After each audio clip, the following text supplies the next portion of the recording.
I threw this theory out yesterday about the article. I think the article, I don't know, I'm not sitting here saying that was like the straw that broke the camel's back, but the DJ Bieneme article in ESPN, I do imagine that when Caserio and D'Amico saw that, they were probably pretty pissed off.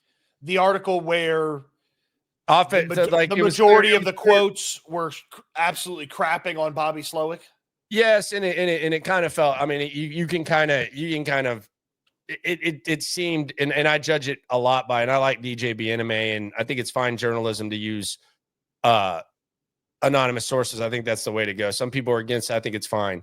Mm-hmm. And I'm not saying it wasn't said or anything like that. So this isn't a critique of the reporting. It's more so a critique of the quotes, because it sounded a lot like the Minnesota Vikings game. Honestly, it sounded like a summary of the season after the Minnesota Vikings game. And the two quotes that we got Minnesota were Laramie Tunsil and Titus Howard. It sounded a lot kind of like them, just like guessing, like bullseye, all that. And the final sentence was basically like, well, the offensive line gets better with better coaching, which kind of felt like pat on the back to anonymous quotes, just from journalism background and reading.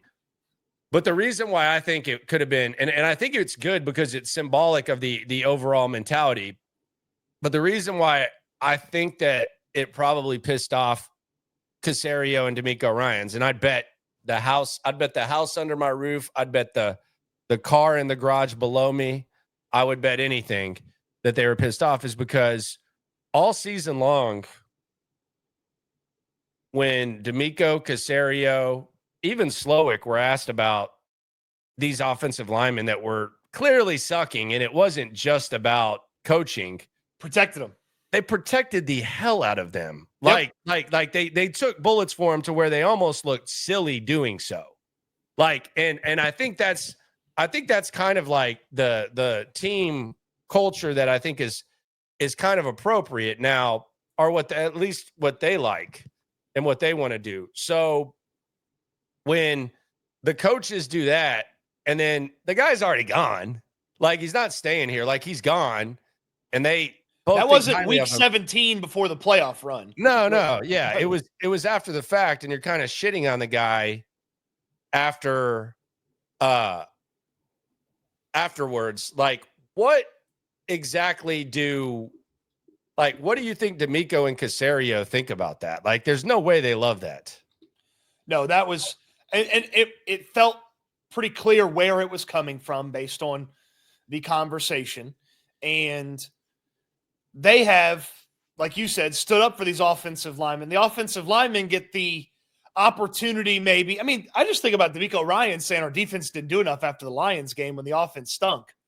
And it's like our defense didn't close the game out. It's like your offense scored 0 points in the second half, coach. You don't have to take that arrow. You don't have to take that you don't have to be that shield for that offense. Like, the defense doesn't have to take that for the offense. And the offensive line, and we had the conversation as well. When do they catch the blame? Like, because the way the conversation had been framed until they could make moves with this offensive line was it was Bobby Slowick's fault. It was Chris Strausser's fault. Well, now with players losing their jobs on the Texans, or the Texans moving on from some of those players, now we can kind of see there's blame also being placed on the offensive line. But none of it's been public, Nick Caserio or somebody in the front office anonymously saying, yeah, the offensive line sucked. Like, we saw it with our eyes. They've never piled on. Whereas, to your point, the offensive line piled on to a fired Bobby Slowick, who, not easy decision for D'Amico Ryans, right decision. D'Amico Ryans is friend. So I can't imagine when D'Amico Ryans finds out that at least 3-4 of his players have gone on and crapped on the guy that he hired, who was his buddy, who's already gone. When he stood up for him all year long, Bobby Slowick stood up for him all year long, even Nick Caserio stood up for him, that couldn't have sat well with him. Yeah, they did not like that. I would